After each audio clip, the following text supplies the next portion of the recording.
20% of their students, they will have educated to a high degree more people, more students, than we if we educate all of ours.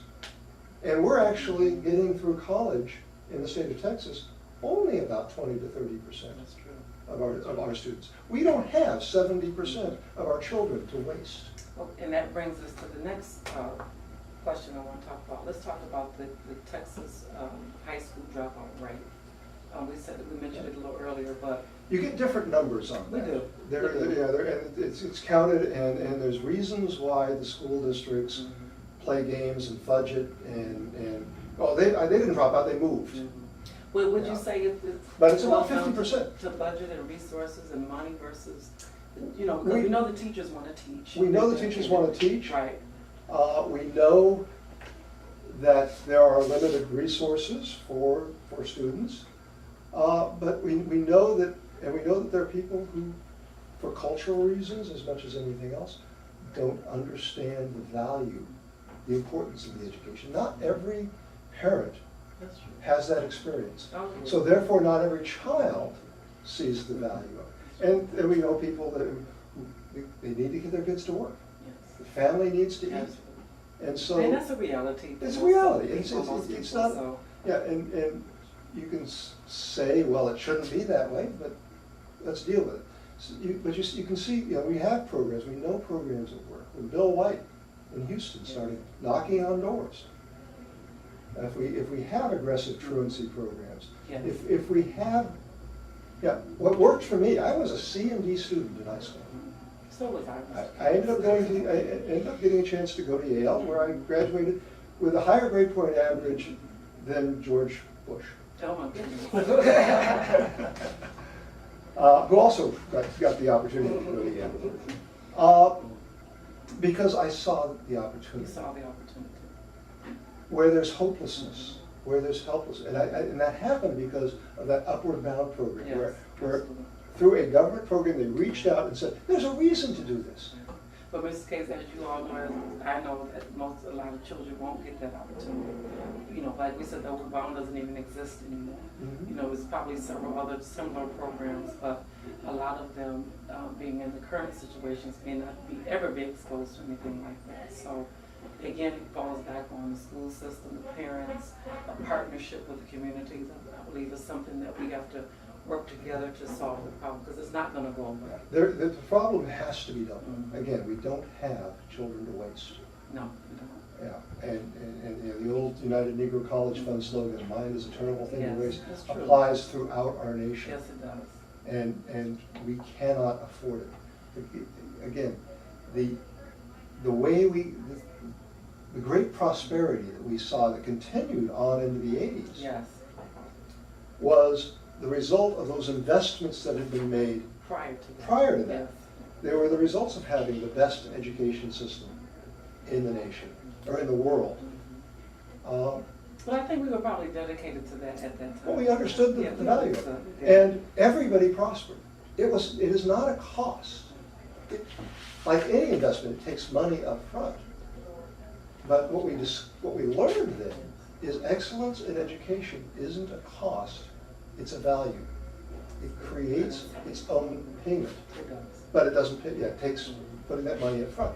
We have been eating our seed corn. We've been living off the investments made. And we've seen this not only in education, but we've seen it in our infrastructure. We've seen it in a lot of areas. We've been living on what our grandparents left us. And it's time we It's step running up. out. Exactly. It's running out. Mr. Gates, let's talk about some of the other stuff, issues that we have, that you're passionate about, the insurance reform. Can you talk a little bit about Yeah, that? insurance reform is absolutely critical. It's critical for economic development because you cannot have areas growing where they can't get affordable insurance. You won't have businesses locating where they can't get affordable insurance. What we've allowed people to do in Texas is we've allowed them to redline. Mhm. We've allowed the insurance companies to pick and choose. And so what should be a free, fair, and competitive market is not. It's monopolized.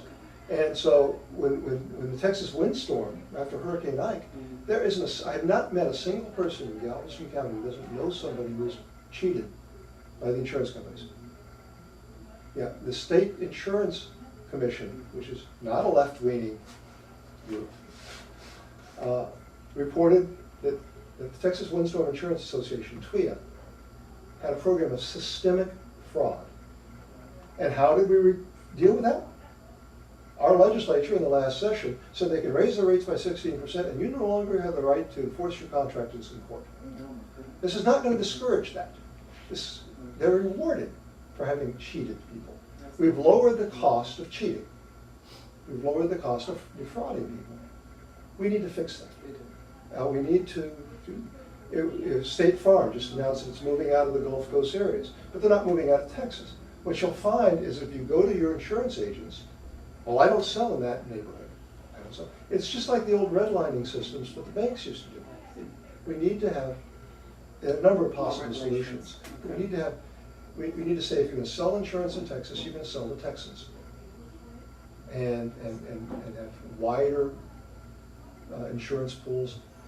It doesn't have to be TWIA is a quasi-public agency. We don't need to do government doing it. Government just needs to make sure that the markets stay competitive and fair. And things are being regulated. And things can be handled. Okay, and lastly, the water resources. Mr. Reeves, if you want to talk about very that briefly, yes. Basically over the next 40 years, we expect to see our population in Texas nearly double. Our current water supplies will decline by about 10%. That is the classic irresistible force in an immovable object. We have got to get better about it. The State Water Resources Board has a proposal. They had the same proposal about 10 years ago when our current Republican government came into power, and they ignored it then. It was a $40 billion program now. It's a $58 billion program now. So it's increased. Before they do it, because each time you look at it, it becomes more urgent, more difficult, more complicated. If they continue to ignore it, it'll be a $70 billion program. So this is something that needs to and we cannot grow. Okay. Our population can't be served.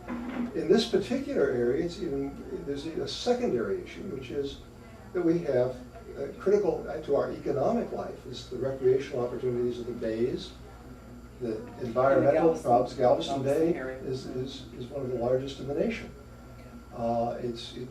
Clear Lake area is one of the largest boating communities, second largest boating community in the nation. We have oystering, we have fisheries. All of that depends on freshwater inflows. So it's not just a matter of taking the water out for the people. We've got to find more efficient ways of using it. We've got to reclaim more of it. We've got to be much more efficient in our use of water. And again, back to what we said about education, we have to deal with it. And it's a statewide problem. We have to. And we've been ignoring it. In this passion for only getting boards that are 6 feet instead of the boards that are the right size that we need, in this passion for small government without talking about what government ought to do, we've ignored major problems that are getting worse and worse. They need to be addressed. Mr. Cates, it's been a pleasure. Can you let the audience know about your primary date and give us the date on the primary election?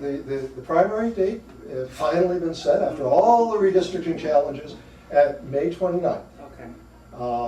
It'll be a statewide primary.